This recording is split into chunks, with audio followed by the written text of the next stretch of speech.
এই গরিব, আমটা আমার প্ল্যান নষ্ট করলো। তুমি থাকলেই আমার সব আছে। তুমিই আমার সব। এই সম্পর্ক আজই শেষ। ওর মতো নিচু জাতের ল্যাংড়া আমের সাথে তোর বিয়ে কিছুতেই হতে পারে না। তুমি বিয়ে করবে আমার পছন্দের ধনী নাশপাতিকে।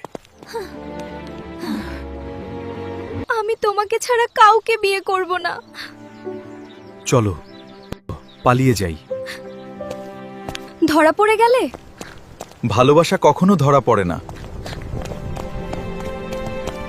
ওদের খুঁজে বের করো। এই গরিব, আমটা আমার প্ল্যান নষ্ট করলো। এখন আমরা ফ্রি। ভালোবাসা জিতেছে। মরাল অফ দ্য স্টোরি, টাকা না, ভালোবাসাটাই আসল। আরও ভিডিও পেতে আমাদের ফলো করুন।